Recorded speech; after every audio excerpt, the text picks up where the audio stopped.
The rugged beauty of Vancouver Island holds many mysteries. Towering forests cloak hidden coves. Mist-shrouded inlets whisper tales of the past.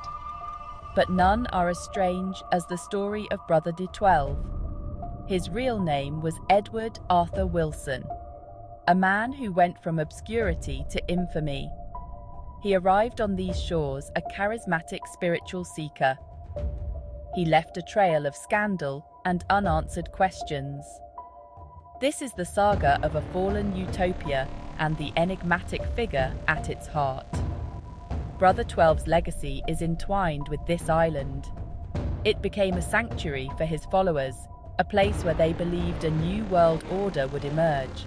Instead, it became a crucible of disillusionment and despair.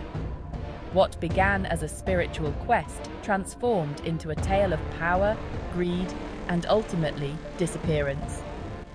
The story of Brother XII serves as a cautionary tale about the allure of charismatic leaders and the dangers of unchecked power. Edward Arthur Wilson was born into a world on the cusp of change. The late 19th century buzzed with new ideas and spiritual yearnings. Wilson, restless and ambitious, felt the pull of this awakening. He drifted through various professions, always searching for something more. He dabbled in carpentry, seafaring, and even hypnotism, honing his skills of persuasion. Then, in the early 1900s, he underwent a profound transformation. He embraced the teachings of Theosophy, a mystical blend of Eastern and Western thought. It was during this time that Edward Arthur Wilson shed his old identity and adopted the mantle of Brother XII. The name itself held an air of mystery. It hinted at ancient wisdom and a connection to something larger than himself. Brother XII preached a potent blend of Theosophy, astrology, and New Age mysticism. He claimed to possess supernatural powers, the ability to read minds and predict the future. His charisma drew followers from all walks of life. They were captivated by his message of spiritual enlightenment and societal transformation.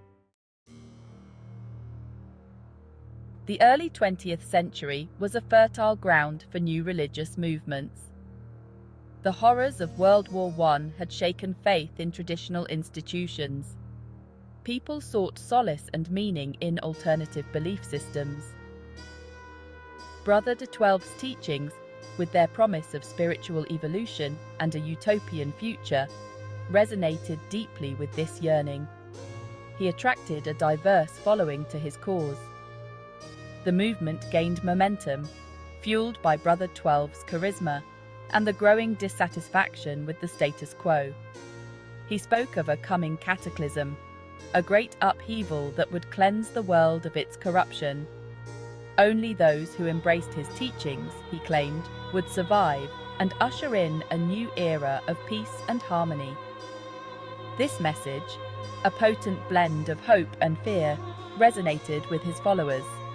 They were eager to escape the uncertainties of the world and embrace the promise of a brighter future. Section 4. The Aquarian Foundation's Dark Turn. As Brother XII's influence grew, so did his ambition. In 1927, he established the Aquarian Foundation on Courcey Island.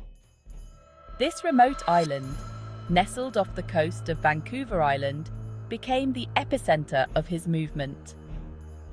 Followers, driven by faith and the promise of a new life, poured their resources into the foundation. They believed they were building a utopian society, a beacon of spiritual enlightenment in a darkening world. However, beneath the surface of spiritual idealism, a darker reality was taking shape. Brother XII, once a humble seeker, began to revel in his newfound power.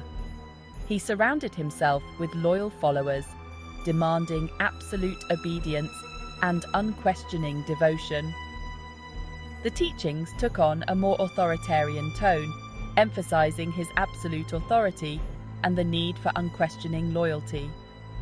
Dissent was met with swift and brutal punishment. Whispers of abuse and exploitation began to surface, casting a long shadow over the once utopian community. Section 5. Whispers of Abuse and Exploitation. The idyllic facade of the Aquarian Foundation crumbled under the weight of scandal. Rumors spread of forced labor, financial manipulation, and sexual exploitation within the once harmonious community. Former devotees, disillusioned and scarred, began to speak out against Brother 12, accusing him of hypocrisy and abuse of power. One of the most damning accusations came from Brother 12's own former confidant, Mabel Robotham, who wrote a scathing exposé under the pseudonym Madame Zedekiah. Her book, published in 1937, detailed the cult's inner workings, alleging psychological manipulation, sexual coercion, and financial impropriety. The scandal rocked the foundation of Brother 12's carefully constructed empire.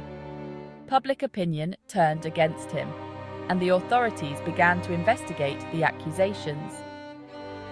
However, before the long arm of the law could reach him, Brother 12 vanished without a trace.